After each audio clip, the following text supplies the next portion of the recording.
बिस्मिल्लाहिर्रहमानिर्रहीम अस्सलामुअलैकुम students, welcome to my channel. Students, LHV admission session 2023-25 जिसमें बेशुमार स्टूडेंट्स ने ऑनलाइन अप्लाई किया है।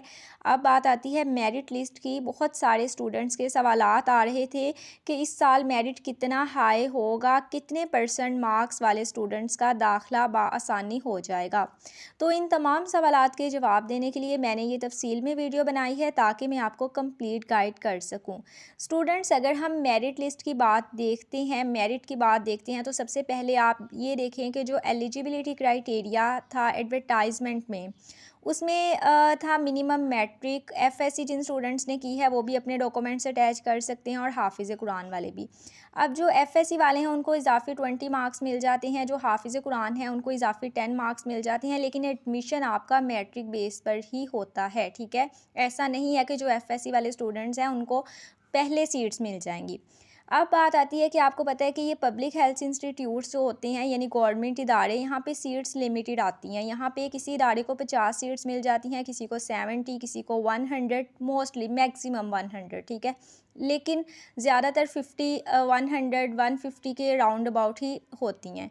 अब ये है कि आपको पता है कि पब्लिक हेल्थ इंस्टीट्यूट्स में स्टूडेंट्स एक एक साल से इंतज़ार करते हैं जी हमारा गवर्नमेंट हॉस्पिटल में दाखिला हो जाए, गवर्नमेंट कॉलेज में हो जाए। एक तो एक प्राइवेट कॉलेजेस वाले एक्सपेंसेस से बचत हो जाती है, उसके अलावा आपकी डिग्री ज़्यादा वैलिड होती है गवर्नमेंट की।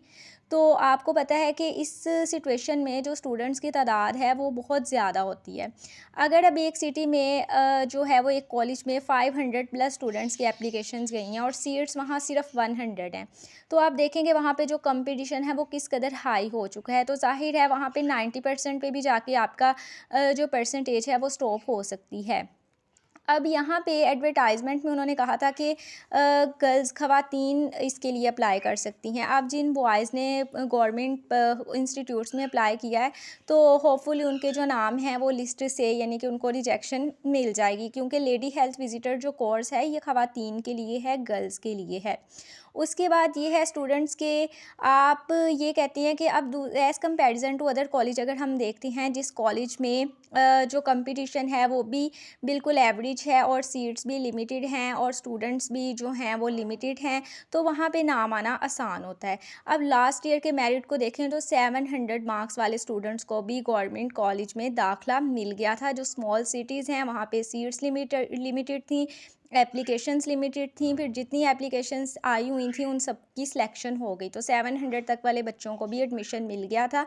एलएचवी में कंपटीशन वैसे इतना हाई नहीं होता, लेकिन इस साल हो सकता है कंपटीशन हाई हो जाए, क्योंकि इस साल बहुत ज़्यादा स्टूडेंट्स ने एप्लीकेशन सबमिट करवाई हैं।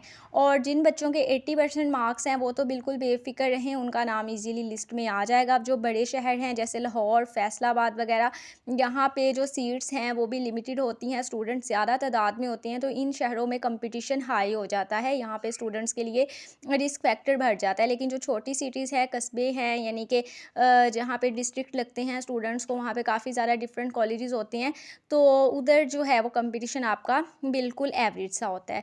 अब ये है कि यहाँ पे एक से ज़्यादा इदारों में आप लोग अप्लाई करने के आपके पास ऑप्शन होता है, तो स्टूडेंट्स का यही होता है कि अगर वो एक डिस्ट्रिक्ट से जो जितने उनके डिस्ट्रिक्ट में सिटीज़ आते हैं वो वहाँ पे डिफरेंट कॉलेजेस में अप्लाई कर दें कि यहाँ नहीं तो वहाँ कहीं ना कहीं जो है उनका नाम आ ही जाए।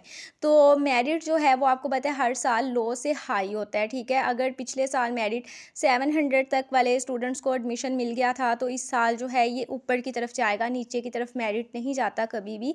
तो आप अपना माइंड बना कर रखें। लेकिन जिन बच्चों के 80% मार्क्स हैं वो तो सिक्योर हैं, जिनके 90% मार्क्स हैं वो तो बिल्कुल ही सिक्योर हैं, उनके तो चांसेस बहुत बहुत ज़्यादा हैं कि उनका नाम लिस्ट में आ जाएगा, क्योंकि लास्ट ईयर 700 वाले मार्क्स वाले स्टूडेंट्स भी एलएचवी में उनको पब्लिक हेल्थ इंस्टीट्यूट में दाखिला मिल गया था।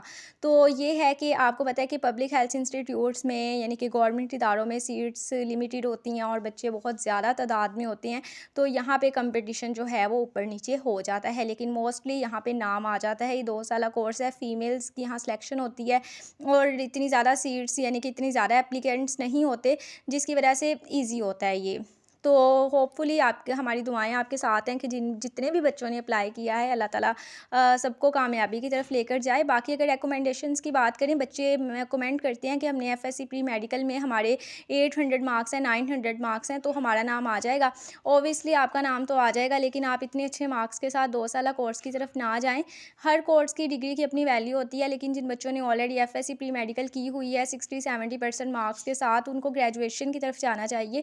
आप ग्रेजुएट करें। मैट्रिक बेस वालों के लिए ये कोर्सेज़ बहुत अच्छे हैं। एफएससी प्री मेडिकल करके अगर आप साइड कोर्स करती हैं तो ठीक है, साथ अपनी ग्रेजुएशन को भी कंटिन्यू रखें ताकि आप इससे ज़्यादा एडवांटेज ले सकें।